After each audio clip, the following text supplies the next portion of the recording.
Part 1. You will hear a woman phoning a friend to get information about a job agency. First, you have some time to look at questions 1 to 5.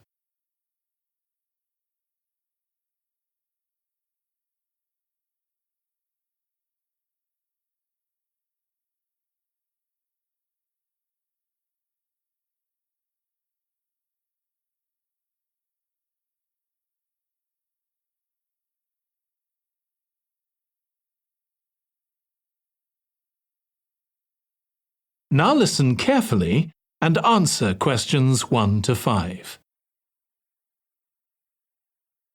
Hello, William. This is Amber. You said to phone if I wanted to get more information about the job agency you mentioned. Is now a good time? Hi, Amber. Yes, fine. So the agency I was talking about is called Bankside. They're based in Docklands. I can tell you the address now, 497 East Side. OK, thanks. So is there anyone in particular I should speak to there? The agent I always deal with is called Becky Jameson. Let me write that down. Becky Jameson. Jameson.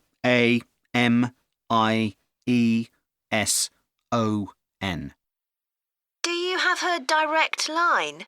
Yes, it's in my contacts somewhere. Right, here we are. 07866 510 333. I wouldn't call her until the afternoon if I were you. She's always really busy in the morning trying to fill last-minute vacancies. She's really helpful and friendly, so I'm sure it would be worth getting in touch with her for an informal chat. It's mainly clerical and admin jobs they deal with, isn't it? That's right. I know you're hoping to find a full-time job in the media eventually, but Becky mostly recruits temporary staff for the finance sector, which will look good on your CV and generally pays better too. Yeah, I'm just a bit worried because I don't have much office experience. I wouldn't worry. They'll probably start you as a receptionist or something like that. So what's important for that kind of job isn't so much having business skills or knowing lots of different computer systems. It's communication that really matters, so you'd be fine there. And you'll pick up office skills really quickly on the job. It's not that complicated. OK, good. So how long do people generally need temporary staff for? It would be great if I could get something lasting at least a month. That shouldn't be too difficult. But you're more likely to be offered something for a week at first, which might get extended. It's unusual to be sent somewhere for just a day or two. Right. I've heard the pay isn't too bad. Better than working in a shop or a restaurant. Oh, yes, definitely. The hourly rate is about £10, $11 if you're lucky. That's pretty good. I was only expecting to get £8 or £9 an hour. Before you hear the rest of the conversation, you have some time to look at questions 6 to 10.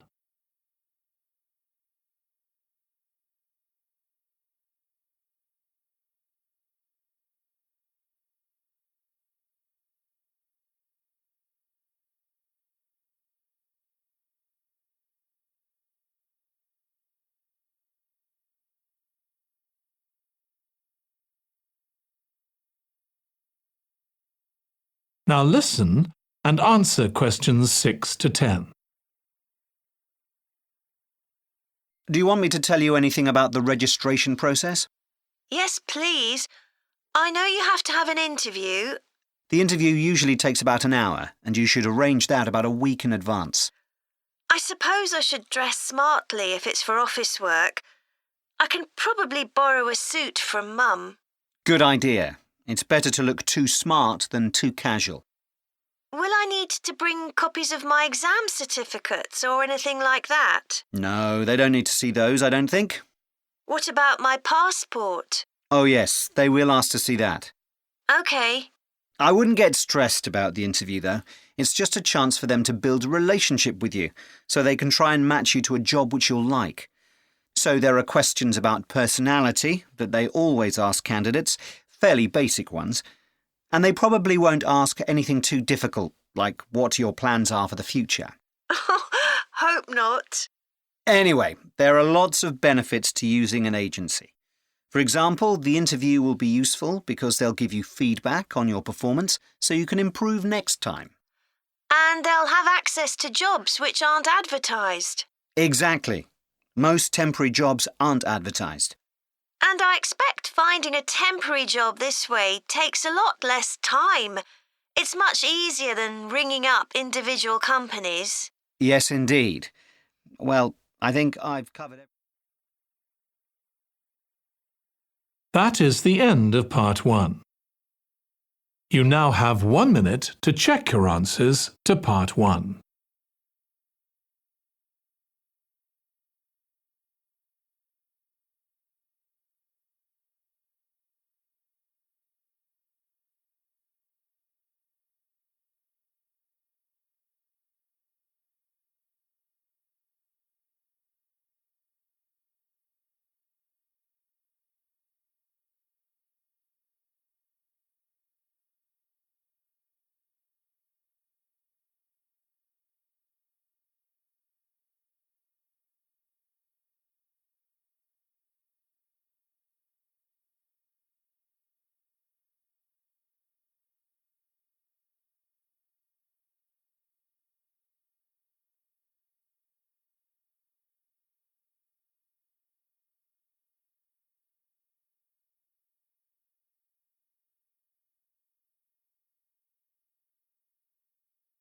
Part 2.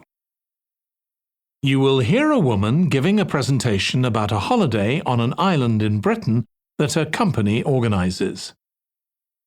First, you have some time to look at questions 11 to 14.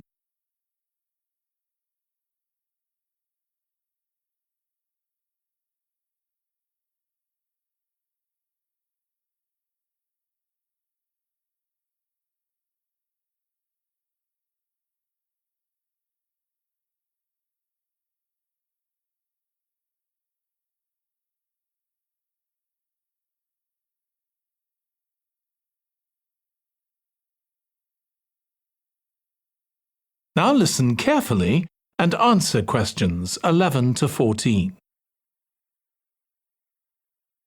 Good morning.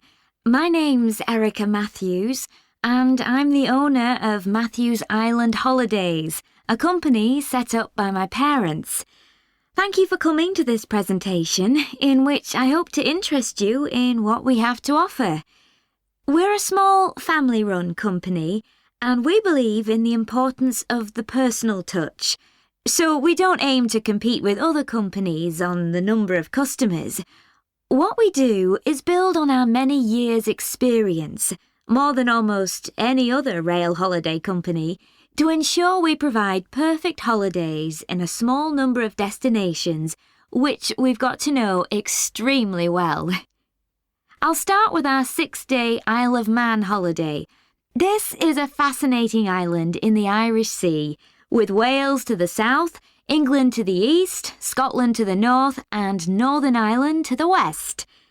Our holiday starts in Heysham, where your tour manager will meet you. Then you'll travel by ferry to the Isle of Man. Some people prefer to fly from Luton instead, and another popular option is to go by train to Liverpool and take a ferry from there. You have 5 nights in the hotel, and the price covers 5 breakfasts and dinners, and lunch on the 3 days when there are organised trips. Day 4 is free, and most people have lunch in a cafe or restaurant in Douglas. The price of the holiday includes the ferry to the Isle of Man, all travel on the island, the hotel, and the meals I've mentioned. Incidentally, we try to make booking our holidays as simple and fair as possible, so unlike with many companies, the price is the same whether you book 6 months in advance or at the last minute, and there's no supplement for single rooms in hotels. If you make a booking, then need to change the start date, for example because of illness, you're welcome to change to an alternative date or a different tour for a small administrative fee. Before you hear the rest of the talk, you have some time to look at questions 15 to 20.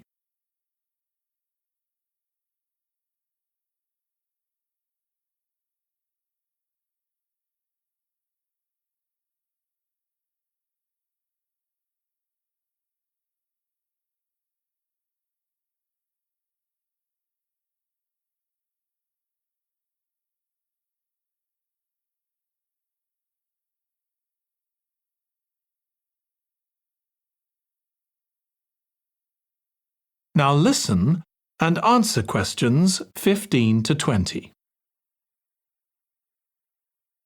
OK, so what does the holiday consist of?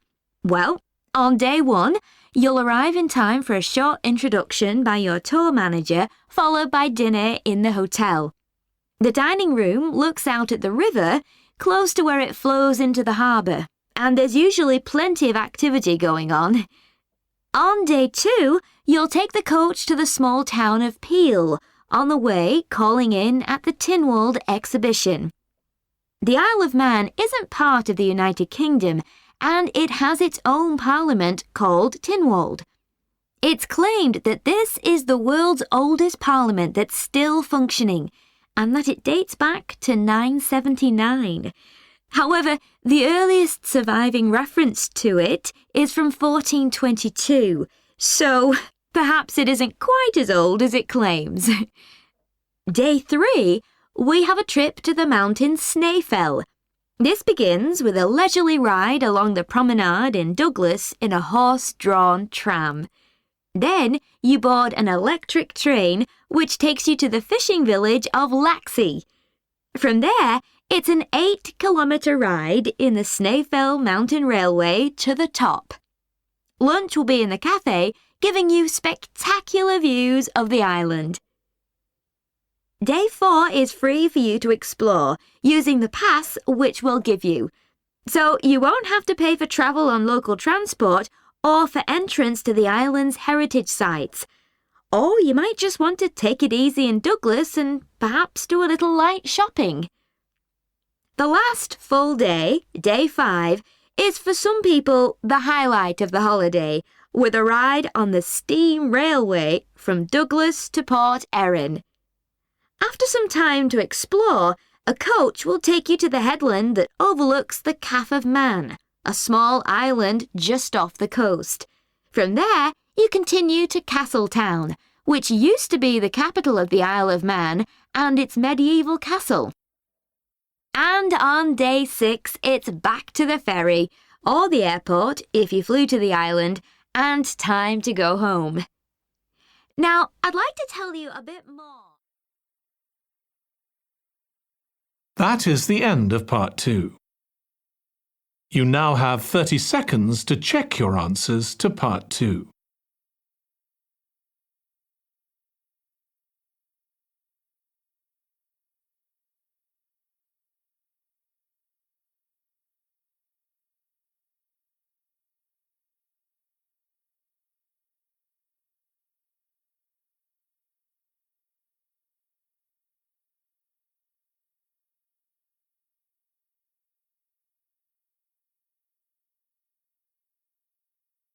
Part 3. You will hear 2 psychology students discussing the effects of the order in which the children in a family are born. First, you have some time to look at questions 21 to 26.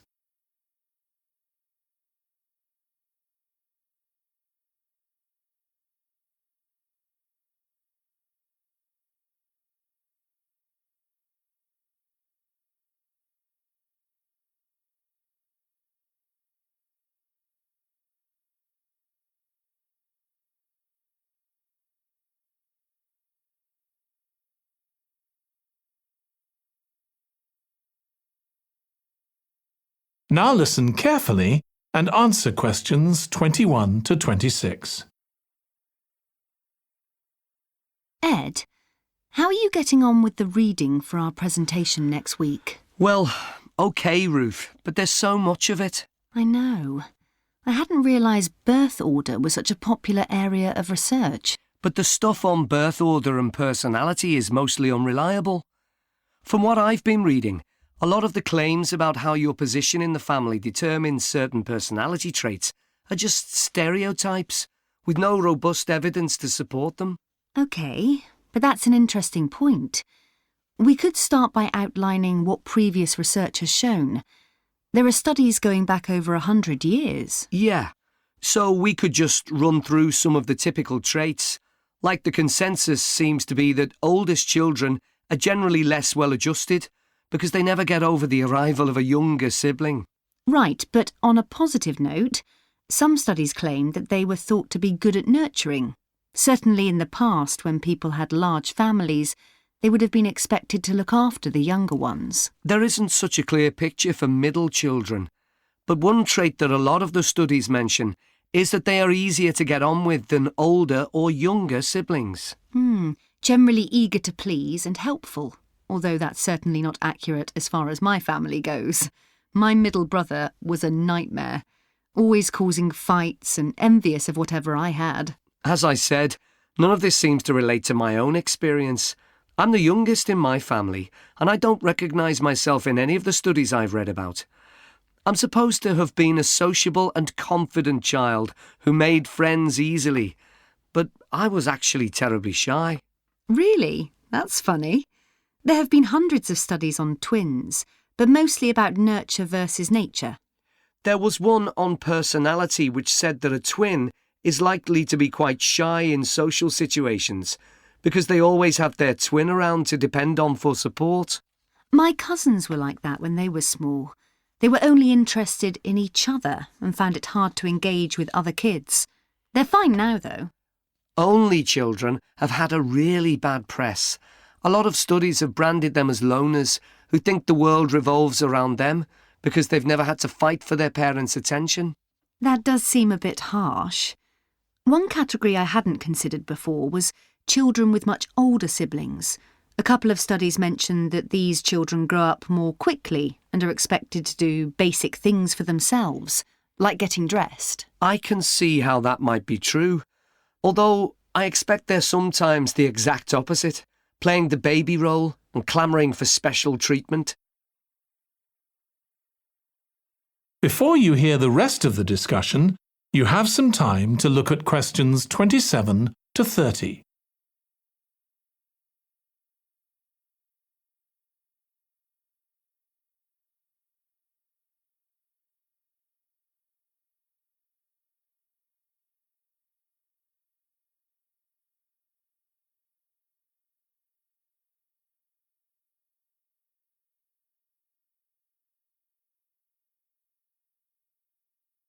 Now listen and answer questions 27 to 30.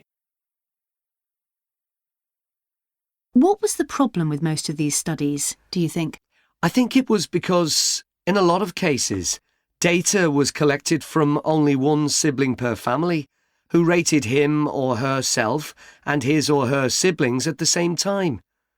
Some of the old research into the relationship between birth order and academic achievement has been proved to be accurate, though. Performances in intelligence tests declined slightly from the eldest child to his or her younger siblings. This has been proved in lots of recent studies. Yes, although what many of them didn't take into consideration was family size. The more siblings there are, the likelier the family is to have a low socio-economic status, which can also account for differences between siblings in academic performance. The oldest boy might be given more opportunities than his younger sisters, for example. Exactly. But the main reason for the marginally higher academic performance of oldest children is quite surprising, I think. It's not only that they benefit intellectually from extra attention at a young age, which is what I would have expected. It's that they benefit from being teachers for their younger siblings by verbalising processes. Right. And this gives them status and confidence, which again contributes in a small way to better performance. So, would you say sibling rivalry has been a useful thing for you? I think so. My younger brother was incredibly annoying, and we fought a lot.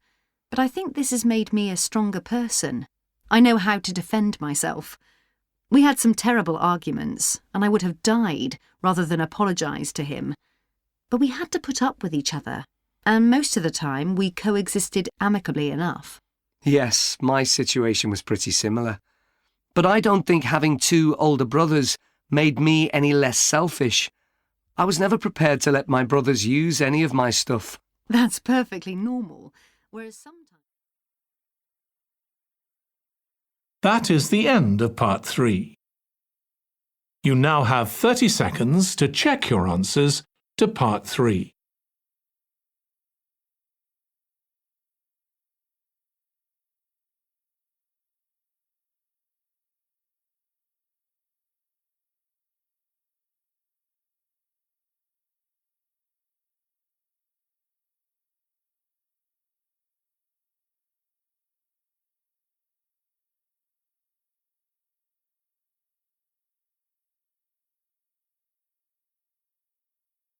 Part 4. You will hear a student giving a presentation about a type of tree known as the eucalyptus, which is common in Australia. First, you have some time to look at questions 31 to 40.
Now listen carefully and answer questions 31 to 40.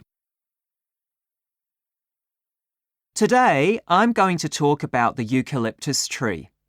This is a very common tree here in Australia, where it's also sometimes called the gum tree.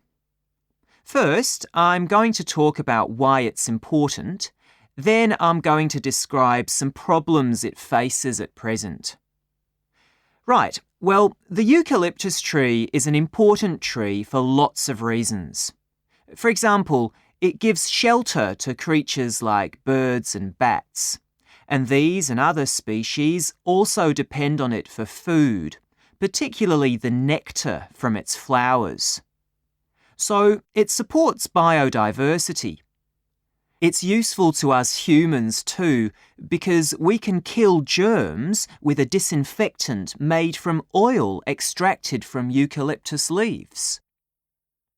The eucalyptus grows all over Australia, and the trees can live for up to 400 years. So it's alarming that all across the country, numbers of eucalyptus are falling because the trees are dying off prematurely. So, what are the reasons for this? One possible reason is disease. As far back as the 1970s, the trees started getting a disease called Mundula yellows. The tree's leaves would gradually turn yellow, then the tree would die. It wasn't until 2004 that they found the cause of the problem was lime, or calcium hydroxide, to give it its proper chemical name, which was being used in the construction of roads. The lime was being washed away into the ground and affecting the roots of the eucalyptus trees nearby. What it was doing was preventing the trees from sucking up the iron they needed for healthy growth. When this was injected back into the affected trees, they immediately recovered. But this problem only affected a relatively small number of trees. By 2000, huge numbers of eucalyptus were dying along Australia's east coast of a disease known as bell miner-associated dieback. The bell miner is a bird, and the disease seems to be common where there are high populations of bell miners. Again, it's the leaves of the trees that are affected. What happens is that insects settle on the leaves and eat their way round them, destroying them as they go, and at the same time they secrete a solution which has sugar in it. The bell miner birds really like this solution, and in order to get as much as possible, they keep away other creatures that might try to get it. So these birds and insects flourish at the expense of other species, and eventually so much damage is done to the leaves that the tree dies.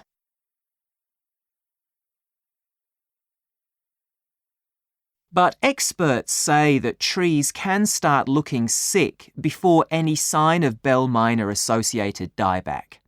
So it looks as if the problem might have another explanation. One possibility is that it's to do with the huge bushfires that we have in Australia. A theory proposed over 40 years ago by ecologist William Jackson is that the frequency of bushfires in a particular region affects the type of vegetation that grows there. If there are very frequent bushfires in a region, this encourages grass to grow afterwards, while if the bushfires are rather less frequent, this results in the growth of eucalyptus forests. So, why is this? Why do fairly frequent bushfires actually support the growth of eucalyptus? Well, one reason is that the fire stops the growth of other species which would consume water needed by eucalyptus trees. And there's another reason. If these other quick-growing species of bushes and plants are allowed to proliferate, they harm the eucalyptus in another way by affecting the composition of the soil and removing nutrients from it. So some bushfires are actually essential for the eucalyptus to survive as long as they are not too frequent. In fact, there's evidence that Australia's Indigenous people practiced regular burning of bushland for thousands of years before the arrival of the Europeans. But since Europeans arrived on the continent, the number of bushfires has been strictly controlled. Now, scientists believe that this reduced frequency of bushfires to low levels has led to what's known as dry rainforest, which seems an odd name as usually we associate tropical rainforest with wet conditions. And what's special about this type of rainforest? Well, unlike tropical rainforest, which is a rich ecosystem, this type of ecosystem is usually a simple one. It has very thick, dense vegetation, but not much variety of species. The vegetation provides lots of shade, so one species that does find it ideal is the bell miner bird, which builds its nests in the undergrowth there. But again, that's not helpful for the eucalyptus tree. That is the end of part 4. You now have 1 minute to check your answers to part 4.